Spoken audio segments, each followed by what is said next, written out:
So I think that I always thought of my works as paintings, and I always thought of them as being in conversation with paintings. And I made them thinking of them that way, the way they sat on the wall and the way they operated in the room. I mean, effectively, they were always in conversation with paintings. But at a certain point, I started to really crave shifting the way I was working. I felt like I'd been working in this one with this one methodology for a while, and it was really thought through and explained in my mind and really understood. And I just felt this really intense desire to kind of start something that I didn't understand. You know, John Cage has that great line, you know, be unfamiliar to yourself. And I felt that that was such a thrilling feeling. And so I kind of really leaned into it and made deliberate choices to stay kind of off kilter. So I chose colors that were uncomfortable, or if I felt something was too kind of carefully or comfortably made, I tried to mess it up somehow by like spilling something on it or scribbling on it or whatever, anything to kind of keep myself off balance. And then once something was possibly ruined, then I felt so engaged with this idea of, well, how do I then salvage this, or how do I bring this back from the brink? So it felt like first of all, it just felt kind of thrilling to be doing something that felt so constantly engaged. There was no moment where I was just executing. It was all kind of exploratory. And then also the ways in which the language came into the new works, I found it super interesting because it didn't sit, the language could no longer be used the same way it was in my older work. And I had thought of them as paintings, but in fact, when I started working on a painting, I realized that it couldn't operate the same way. In the older work, the fabric was this sort of diaphanous fabric, and the thread would sit inside the fabric along with all the other mark making that I did. Whereas here, with these sort of raw linen paintings, the language would sit uneasily on the surface, and it didn't engage with the kind of mark making I was able to do through paint brushes and through thread abstractions. It felt disconnected. But I knew that I had to bring it in, and I wanted to continue to work with language. And so there was a moment where, as I worked on these small pieces, because they were quite small originally, they felt so sculptural in my hands. I'd be holding them and sort of sewing on them and then painting on them and picking them back up. And I started to really look at the sides of each piece and think about how they feel very object-like to me. And so what happens on these sides where maybe a bit of paint goes over, but then the whole rest of it just sits there blank. And yet it's this kind of untapped surface. And so the side became just as much a part of the object as the front. And that was when I started playing with the point where the paint reaches the edge of the painting surface. I brought thread up to meet that, so that sometimes you can't tell where the paint stops and the thread begins. So it feels as though it's spilling over the side as paint, but it's become thread. And then into that thread, I put the language, the written language.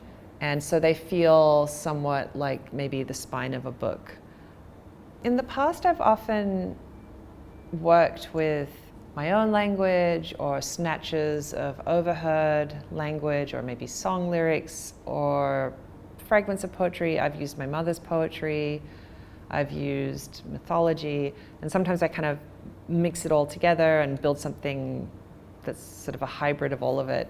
But for these works, I felt really specifically that the way that they had grown, it was quite different than the older work, and I wanted to speak to that with my choice of language.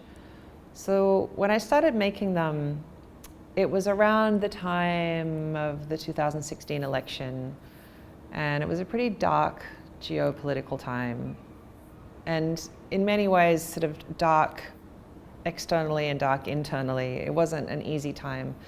And yet, when I started painting, I felt this incredible access to this joy and desire in making. And the studio became this incredible place of refuge where I was able to kind of produce these like really vibrant, really joyful works. And I started to really think about the place where we hold, well, I was thinking about my connection to this to desire and this desire to paint, and thinking about the ways in which joy and desire and intimacy are these kind of spaces of resistance, and that, you know, if you read narratives, biographies, memoirs, poems throughout, you know, history, you find women or queer people or people of color holding their identities